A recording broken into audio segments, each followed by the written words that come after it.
প্রিয় দর্শক, স্বাগত আজ দুপুরে। আপনাদের সঙ্গে আছি আমি নুজহাত সাওম। সবাইকে শুভেচ্ছা জানিয়ে শুরু করছি আজ দুপুরের আজকের আয়োজন। আজ থাকছে সংস্কৃতি, এনটিভি অনুষ্ঠান সূচি ও দুপুরের অতিথি। প্রথমেই থাকছে সংস্কৃতি। ঢাকা বিশ্ববিদ্যালয়ের চারুকলা অনুষদের জয়নুল গ্যালারিতে অনুষ্ঠিত হচ্ছে বার্ষিক শিল্পকর্ম প্রদর্শনী। প্রতিদিন বেলা 11টা থেকে সন্ধ্যা 7টা এই সময় প্রদর্শনী চলবে 17 নভেম্বর পর্যন্ত। ধানমন্ডির বেঙ্গল শিল্পালয়ে অনুষ্ঠিত হচ্ছে শিল্পী কাজী আব্দুল বাসেতের শিল্পকর্ম প্রদর্শনী বৃষ্টিতে রোদের কণা। প্রদর্শনীতে শিল্পীর অ্যাক্রিলিক, প্যাস্টেল, চারকোল, জল রং ও কালি কলমের রেখাচিত্র সহ মোট 72টি শিল্পকর্ম স্থান পেয়েছে। বেলা 4টা থেকে রাত 8টা এই সময় প্রদর্শনী চলবে 11 জানুয়ারি পর্যন্ত।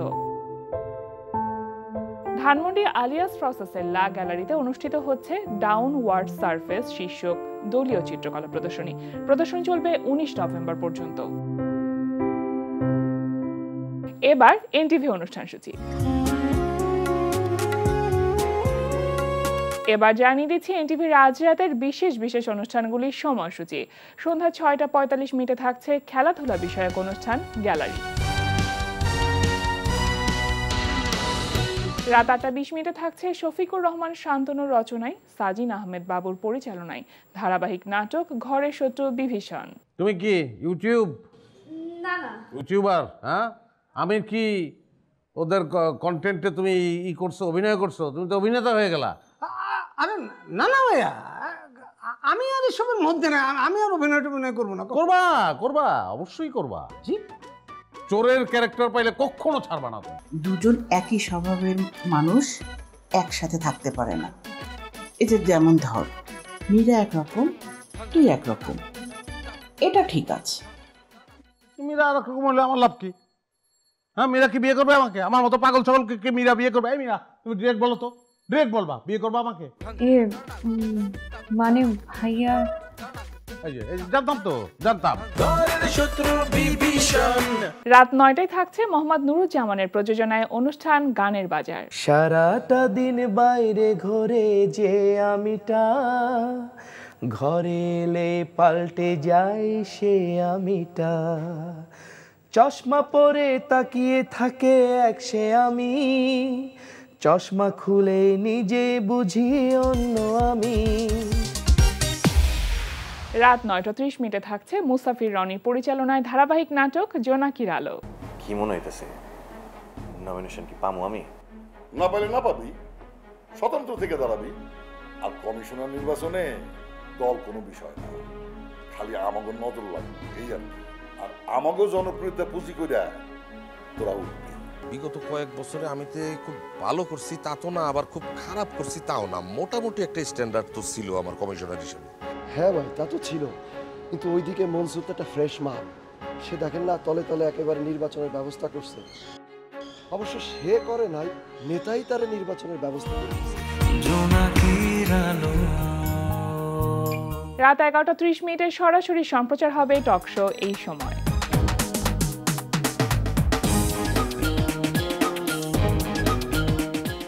এই ছিল এনটিভির আজ রাতের বিশেষ বিশেষ অনুষ্ঠানগুলির সময়সূচি। এবার দুপুরের অতিথি। প্রিয় দর্শক, আমাদের আজ দুপুরের অতিথি সঙ্গীত শিল্পী পুলক। শুভ দুপুর ভাইয়া। শুভ দুপুর। কেমন আছেন? আছি, সবকিছু মিলিয়ে চলছে। আজকে অনেকদিন পর পেলাম আপনাকে। হ্যাঁ, এনটিভিতে আসলে নিশ্চয় অন্যরকম একটা ফিল হয়, পরিবারের মানুষ। অবশ্যই, কারণ এখান থেকে আমাদের জন্ম বলতে পারি। আমাদের প্রফেশনালিজম, আমাদের প্রফেশনাল গান করি, এটার জন্ম এখান থেকেই। তো এই জন্য এনটিভিতে আসলে অনেককে মিস করি, কারণ হচ্ছে ওই সময় যারা ছিল অনেকেই এখন নেই, কিন্তু তারপরেও আসলে মনে হয় যেন নিজের ঘরেই আসি। হ্যাঁ, সেটা আমাদেরও কিন্তু একই রকমই মনে হয়। আপনারা আসলে মনে হয় ঘরের মানুষ ঘরে এসেছে, এরকম একটা ব্যাপার। কেমন যাচ্ছে এখন সময়টা? গান নিয়ে বলি বা ব্যক্তিগত জীবন নিয়ে বলি, সবকিছু মিলিয়ে কেমন যাচ্ছে সময়?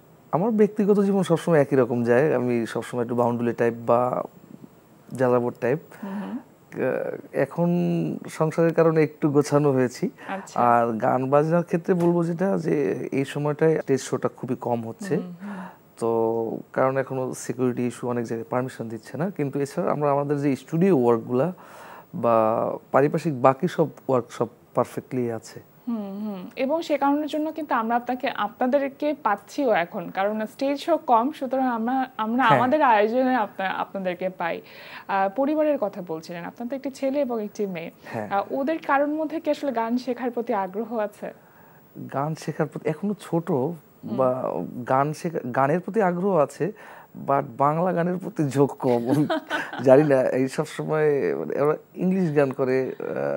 আমি যতটুকু সময় মাঝে মধ্যে রেয়াজ করি বা গান গাই, যখন আমার সাথে সাথে গান গায়, আমি এমনি শিখানোর পারফেক্টলি যে শিখানো বলতে সেটা শিখাচ্ছি না, কিন্তু আমার সাথে সাথে গাওয়াচ্ছি, আমি যে গান গাচ্ছি সেই গান গাচ্ছে। মানে একজন বাবা হিসেবে কি আপনি এটা চাইবেন যে আপনার ছেলে বা মেয়ে গানকে প্রফেশন হিসেবে নিক? আমি আমার সন্তানদেরকে ওদের স্বাধীনতা দিয়ে দেব। আমি যদি দেখতে পারি ওদের কারোর প্রতি, কোনোটার প্রতি বেশি ওদের প্যাশন আছে, সেটার প্রতি আমি একটু জোর দিব, কিন্তু ডিসিশন ওরা যেটা ভালো লাগে সেটা করবে। এখন যুগ চেঞ্জ হয়েছে, এখন আমি কোনো কিছু চাপিয়ে দিব না। এবং এখনকার বাচ্চারা কিন্তু অনেক বেশি সেনসিটিভ, তাদেরকে আসলে চাপিয়ে বা কোনো কিছু ফোর্স করে করানোও যায় না। এবার আপনার গানের প্রসঙ্গে আসতে চাই। গান লিখছেন, গান সুর করছেন, গান কম্পোজ করছেন, অন্যদের জন্য যেমন কাজ করা হচ্ছে, নিজের জন্যও কাজ করা হচ্ছে। কোনটা সব থেকে বেশি এনজয় করেন, যে অন্যের জন্য কাজ করা নাকি নিজের মৌলিক গানের কাজ করতে বেশি স্বাচ্ছন্দ্য বোধ করেন? আসলে সত্যিকার অর্থে আমি গান লেখা সুর করা খুব পছন্দ করি। গান গাওয়ার থেকেও আমার লেখা সুর করা করতে বেশি ভালো লাগে। আর আমি যখন একটা গান তৈরি হয়, আমার গানগুলো তৈরি হয়, আমি কিন্তু গান তৈরি করবো এটা বসে আমার কখনো গান তৈরি হয় না। আমি রেওয়াজ করতে করতে একটা ধুন আসে, ওই ধুনে একটা গান হয়ে যায় সাথে সাথে, এবং আমার কথা সুর একসাথেই আসে। আলাদা সময় যে আর একটা মানে সুর করে রেখে পরে লিরিক করা, এটা খুব একটা হয় না, মাঝে মধ্যে দুই একটা। আর কিছু গানের লিরিকের পরে সুর দিয়েছি, এটা অন্য মানুষের কথা, কিন্তু আমার নিজের লেখা সুর করাগুলো আমার একসাথেই হয়।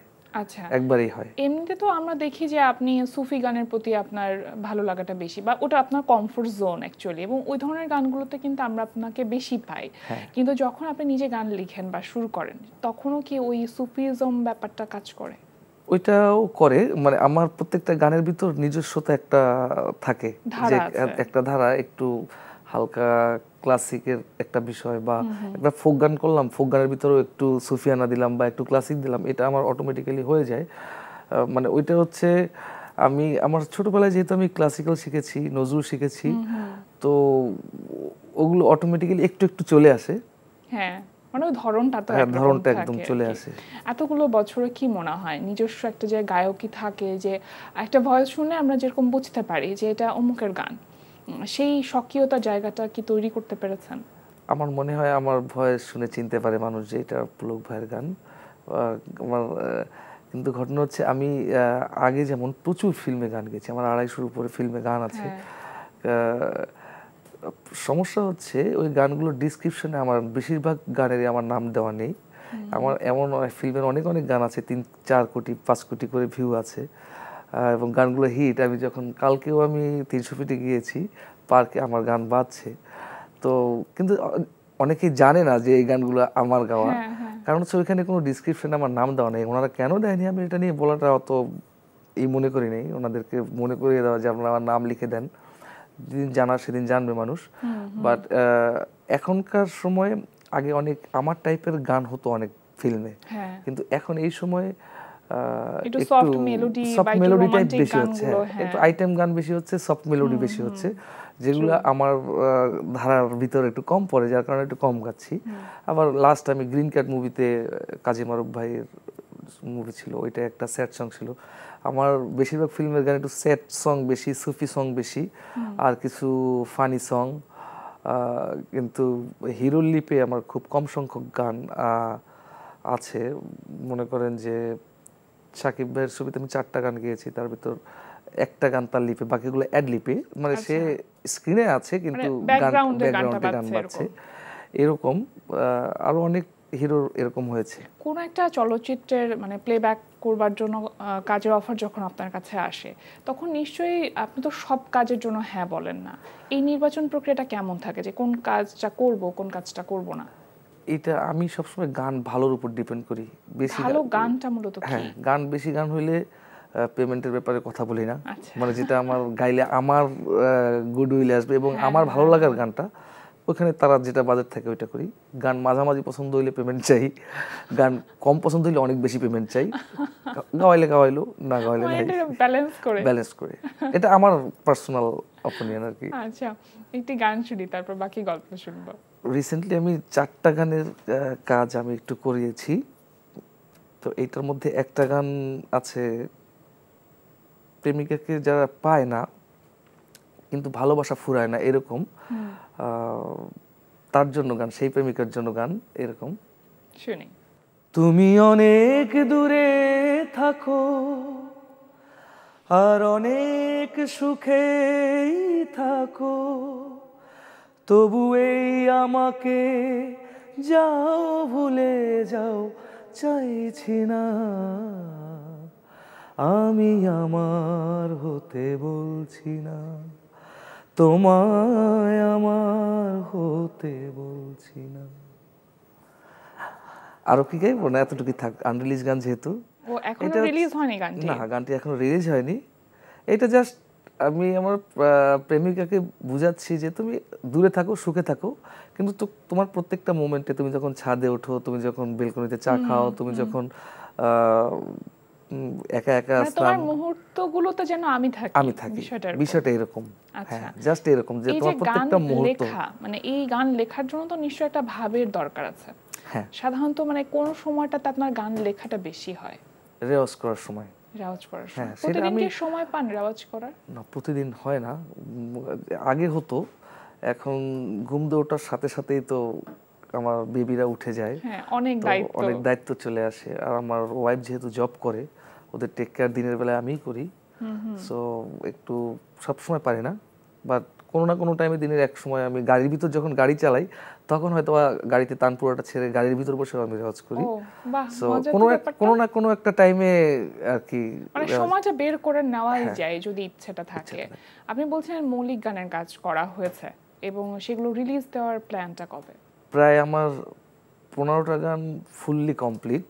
আচ্ছা, 15টা গান? হ্যাঁ, 15টা গান। এটা কি আপনার নিজের লেখা শুরু করা? সবগুলোই আমার লেখা শুরু করা। আচ্ছা, এর ভিতর একটা গান আখি আপুকে দিয়ে গাইয়েছি, একটা কনাপা গেয়েছে। তো এই গানগুলো সিরিয়ালি আসবে, জাস্ট ভিডিওগুলো করার জন্য একটু টাইম নিচ্ছি। আর একটা গান করে ছাড়তে পারতাম, কিন্তু এরকম ছেড়ে আগে আমার যে প্রবলেমগুলো হয়েছে, একটা ইউটিউবে গান ছাড়ার পরে অনেক গ্যাপ গিয়েছে, আর ধরো 6 মাসের মধ্যে আর কোনো গান ছাড়তে পারছি না, 8 মাসের মধ্যে। তো এবার চিন্তা করেছি মিনিমাম 10টা গান একসাথে রেডি করে তারপর ছাড়া শুরু করব, যাতে করে একটা ইউটিউবের কন্টিনিউটি থাকে একদম।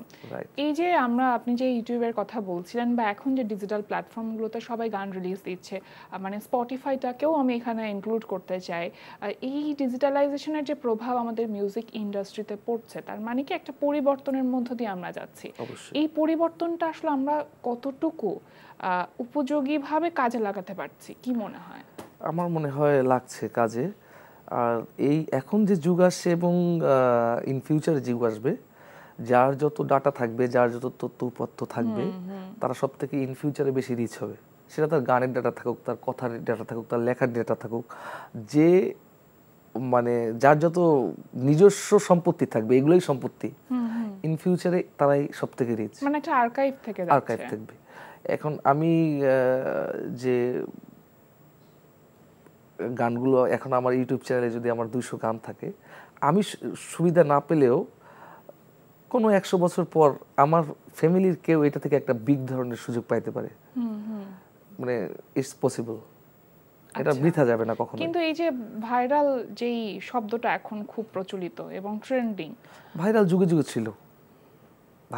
যুগে ছিল এবং একটু কম মানসম্পন্ন জিনিসই ভাইরাল হয়, এবং ভাইরালটা বেশি দিন স্টে করে কম, তারপরও ভাইরালও দরকার আছে। কিন্তু এটা মানে থ্রেট, মানে আপনারা যারা কাজ করছেন, না আমি থ্রেট মনে করি না, শুদ্ধ সঙ্গীত চর্চা করছেন, তাদের জন্য কি এটা থ্রেট না?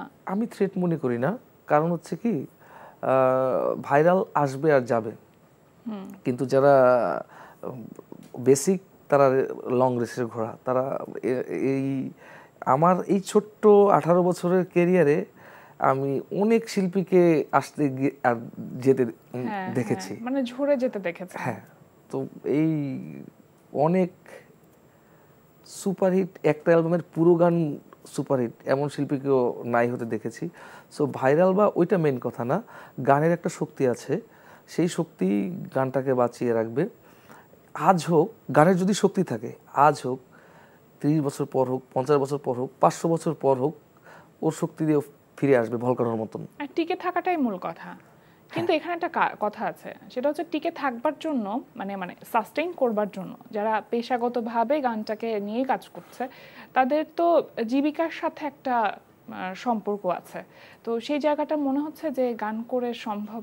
গান করে এখন আসলে কষ্ট হয়ে যাচ্ছে, মানে কোনো রকম জীবনযাপন করা সম্ভব, মানে একটু ভালো জীবনযাপন করা সম্ভব না।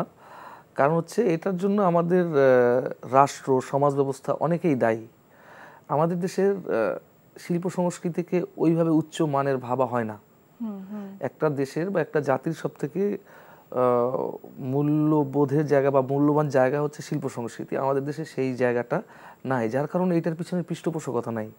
এখন পর্যন্ত 80% শিল্পীর এই যে নতুন যে সোশ্যাল মিডিয়ার যে প্ল্যাটফর্মগুলো এসেছে এগুলোর ভিতর নাই। তারা ওই কোম্পানিকেই দিচ্ছে, কোম্পানি কোনো হিসাব দিচ্ছে না, কোম্পানি এরকম। কিছু কিছু মানুষ আমাদের মতন ঘাটতারা আছে যারা নিজেরা ইচ্ছা করেই নিজের ইউটিউব চ্যানেলে লাভ দরকার নাই, লসও দরকার নাই, কিছু দরকার নেই, আমার থাকুক, আমার সম্পত্তিটা আমার কাছে থাকুক, এরকম কিছু শিল্পী করছে। বাট এখনও 80% শিল্পীর গান ওইভাবে কোনো হিসাব ছাড়া তাদের সারা জীবন একটু গান গাওয়ার জন্য তারা ভালোবাসে গানকে, তাই ওইটা নিয়ে পড়ে থাকে। আর ওই একটা গান করে 6 মাসে একটা গান করে কোম্পানিকে দিয়ে দেয়, কোম্পানি ওই দিনের আর কোনো দিন হিসাব দেয় না। আর সরকারি পৃষ্ঠপোষকতা তো বাদই দিলাম। খুবই গুরুত্বপূর্ণ একটি কথা বলেছেন। আর একটি গান শুনি আপনার কণ্ঠে। হ্যাঁ, কোন গানটা শুনছি এবার কোন চলচ্চিত্রের গান শুনি? এবার একটা চলচ্চিত্রের গান করি তাহলে। যে গানটা দিয়ে আমার মূলত প্লেব্যাক শুরু, পিরিতের আগুন জ্বলে দেখুন, ওই গানটা থেকে আমার ফিল্মে স্টার্ট, এবং গানটি করেছিলেন শওকত আলী ইমন ভাই, আমার গুরু। তো ওইটা একটু করছি। মাওলা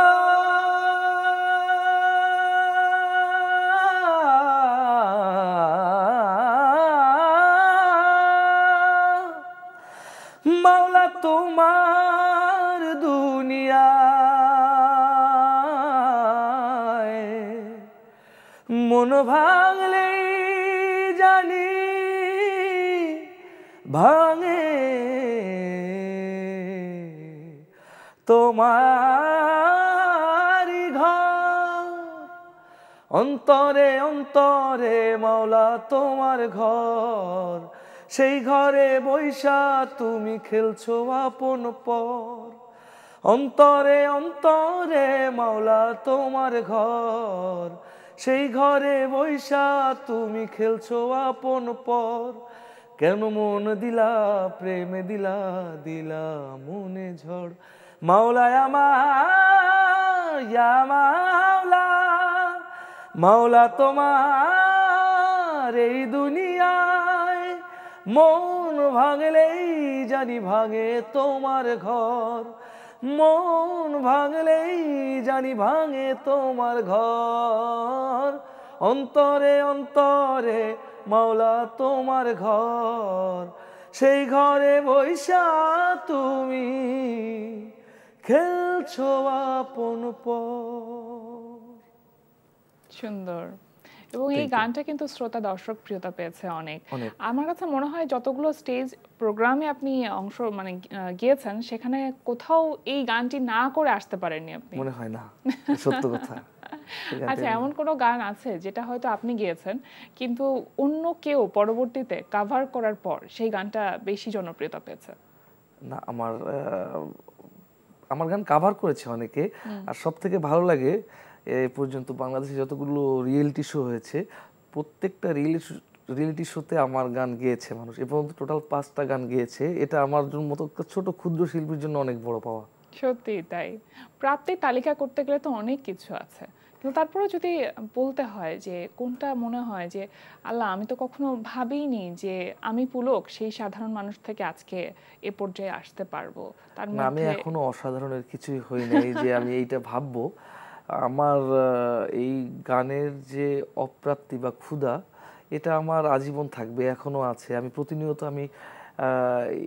ঘরে বসে আমি শ্রেয়া ঘোষাল ম্যামের জন্য গান বানিয়েছি, কিন্তু সেই এবিলিটি আমি অনেক চেষ্টা করেছি, সে ফিল্ম ছাড়া গাইবে না। তারপরে এখানে অনেক ইকোনমিক্যালি একটা বড় ব্যাপার থাকে, ওনারা অনেক পেমেন্ট চার্জ করে। তো আমার স্বপ্ন আছে অনেক বড় বড় কিছু করার। আপাতত এবিলিটি একটু কম থাকলেও আমার মনে হয় আমার এই ইচ্ছা কোনোদিন শেষ হবে না, এর মানে পূরণ হওয়া না পর্যন্ত। এটা একটা অন্তহীন যাত্রার মতো। অন্তহীন যাত্রার মতন, একদমই ট্রু। এই যে যেমনটি বলছিলেন যে অনেক বড় বড় স্বপ্ন আছে, সেই স্বপ্নের মধ্যে কি কি আছে, কি কি করতে চান? এই স্বপ্নের মধ্যে আমি প্রায় আমার 250 গানের প্রথমে 100 গানের প্রজেক্ট হাতে নিয়েছি। সেই 100 গানের অলরেডি 6টার মতন করেছি পর্যন্ত। আর যে বাকি 15টা রেডি আছে, এগুলো বাংলাদেশের আমার নিজের পাশাপাশি আরও অনেককে দিয়ে গাইছি। গান করার সময় যে শিল্পীকে মাথায় থাকে ওনার মতো করেই গানটা করে ফেলি। আর ইচ্ছা আছে ভারতীয় উপমহাদেশের সব থেকে বড় বড় যারা শিল্পী, ওনাদের জন্য বা ওনাদের সাথে গান করার যদি কখনো সুযোগ হয়, এবং কি বলবো, ভালোর তো আসলে শেষ নেই। মানে ভালো কাজ করতে গেলে কিন্তু মনে হয় যে অনেক কিছু করবার আছে, এবং আমরা চাই যে প্রত্যাশাগুলো পূরণ হোক। আর শুদ্ধ সঙ্গীতকে এগিয়ে নিয়ে যাবার জন্য যে যুদ্ধ আপনি করছেন বা আপনারা করছেন, সেই প্রত্যাশার জায়গাটা যেন পূরণ হয়, সেই জায়গাতে আমাদের অনেক শুভকামনা রইল। সময় দিয়েছেন, আজকে আমাদের আয়োজনে এসেছেন, সেজন্য আপনাকে অসংখ্য ধন্যবাদ। আপনাকেও ধন্যবাদ অনেক, এবং বিশেষ ধন্যবাদ এনটিভিকে আমাকে আমন্ত্রণ করার জন্য। প্রিয় দর্শক, আমরা চলে এসেছি অনুষ্ঠানের শেষ প্রান্তে। অনুষ্ঠান সম্পর্কে আপনার মতামত জানাতে মেইল করুন আজ দুপুরে ntv.com এ। বিশ্বের যে কোনো প্রান্ত থেকে যে কোনো সময় আজ দুপুরে দেখতে ভিজিট করুন আমাদের পূর্ণাঙ্গ ওয়েব পোর্টাল www.ntvbd.com। এছাড়া এনটিভি সব জনপ্রিয় অনুষ্ঠান ও খবরের আপডেট পেতে ভিজিট করুন আমাদের ইউটিউব চ্যানেল ও ভেরিফাইড ফেসবুক পেজে। সবার মঙ্গল কামনায় আজকের মতো এখানেই শেষ করছি। শুভ দুপুর।